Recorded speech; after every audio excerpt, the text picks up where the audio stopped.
Greetings and welcome to today's program, the Saint of the Day. Here we shall look at Saint Paul, Miki and companions. I'm with you. My name is Brother Chinankonde. As we look a little bit into more details of the lives of the saints, see what they can tell us today. See how we can stand on the shoulders of these giants.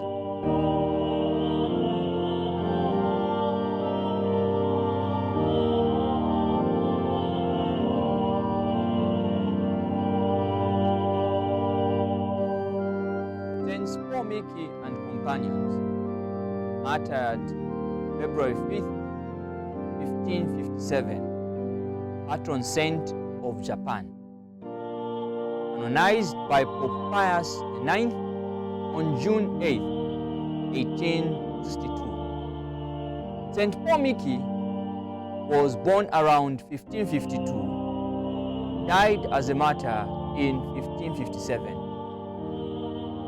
In 1549, the Jesuit St. Francis Xavier and two other Jesuits arrived on the harbor of Kagoshima, becoming the first missionaries to enter Japan.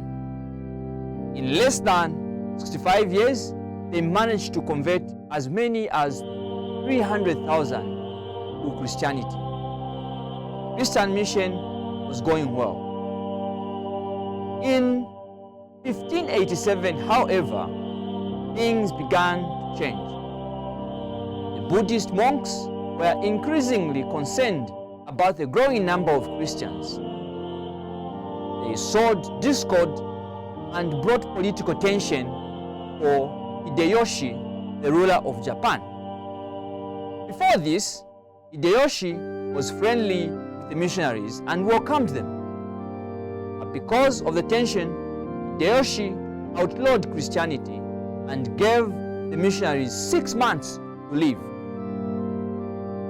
Many remained, however, continuing their good work quietly, and Hideyoshi let them be. In 1593, a group of Spanish missionaries arrived in Japan and took a more confrontational approach to conversion than the Jesuits. This renewed the old tolerated tension that existed, especially with the suspicion that the Spanish missionaries were sent to prepare for a Spanish invasion. Hideyoshi began to enforce the decade-old edict outlawing Christianity by arresting 26 Catholics, 6 Franciscan missionaries, 17 Japanese and Korean lay Franciscans. 3 of them were boys, and 3 Jesuits. The Jesuits were Brother Paul Miki, only months away from being ordained priest, another brother and a priest. These were the companions. Now Paul was born into an affluent Japanese family and became a Catholic when his whole family got converted. At the age of 21, he attended the new Jesuit seminary in Japan and became a brother 2 years later. He spent 13 years as a Jesuit. He was an excellent preacher and converted many of his countrymen. When Brother Paul and his companions were arrested, they were tortured, cutting off one of their ears. They were paraded 600 miles through many towns for 30 straight days. They were displayed for all to see, so to discourage others from becoming Christians. They arrived in Nagasaki, chained to their crosses, secured with an iron collar, lined up next to each other with 4 soldiers beneath them, with spear in hand. At this time, while chained, St. Paul Miki preached his final sermon, professing that Jesus is the only way to salvation. He forgave his persecutors and prayed that they would turn to Christ and receive baptism.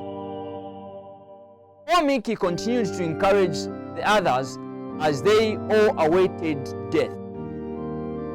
Then, with one thrust of the spear and blow, each martyr went home God.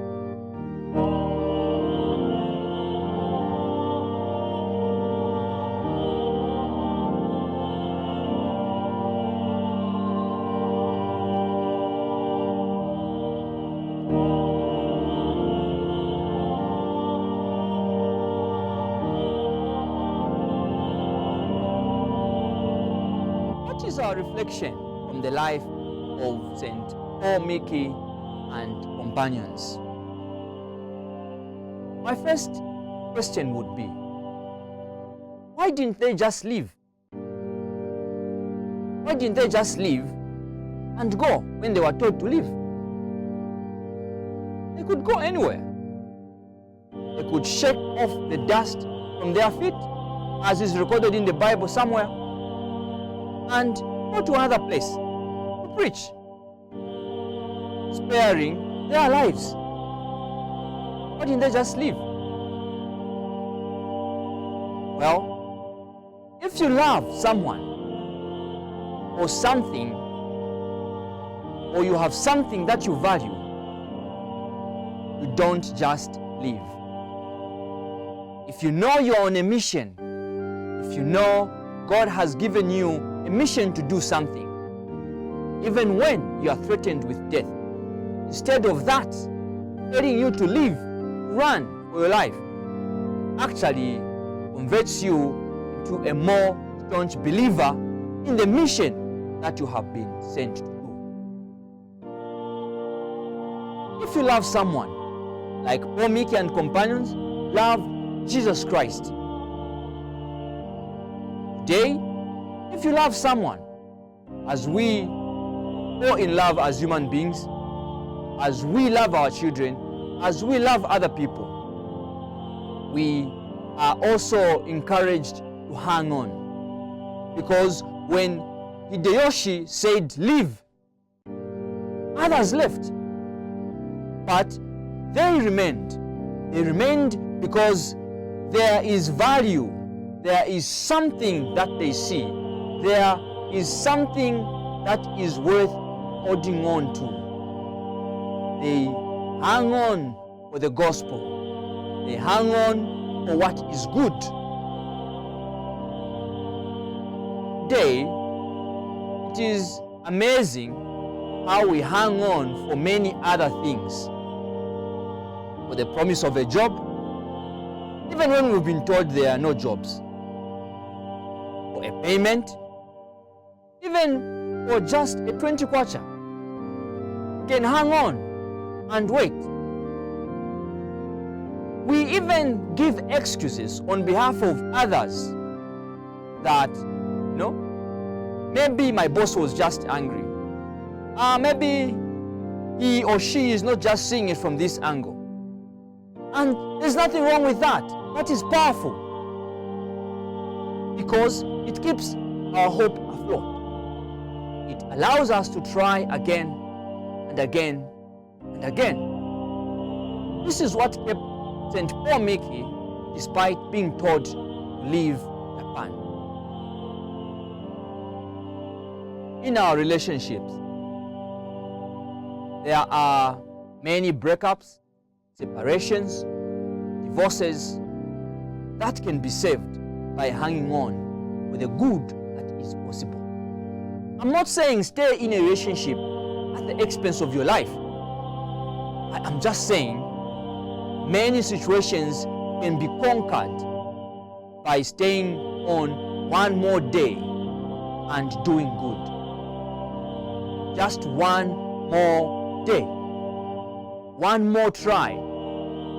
Yes, one more day. You can pray about it. Pray about the relationship. Explore how the relationship or the marriage can be saved. or how the marriage can be made better. If you look for a way shall be found. Just hang on. Here is where we are a disappointment as Christians. Our commitment to our church. Many of us, including myself, when we encounter difficulties and differences and challenges at church, we are quick to quit. We stop going to church. For some years, for others. Here's the situation. You are not even a missionary like St. Paul Miki, who is starting a church. The church is already there. All you have to do is be there and be nourished through the communion of fellowship.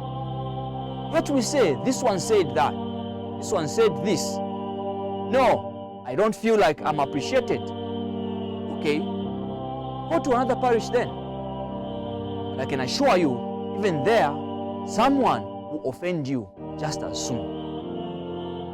Will you leave or will you hang on? Among Pentecostals, it is even worse.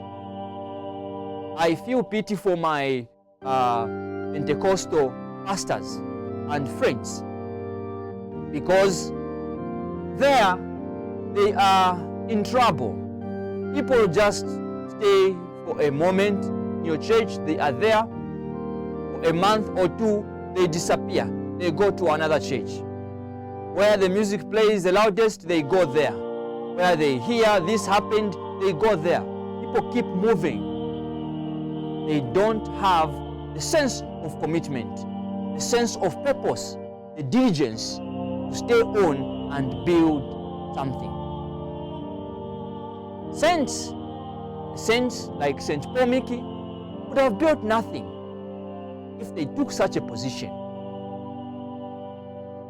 What we say today, hang on for the ones you love, for the family that you're keeping together. Hang on for what is good. Hang on to your Christianity and your values. Hang on to them, even in these gospel challenging times.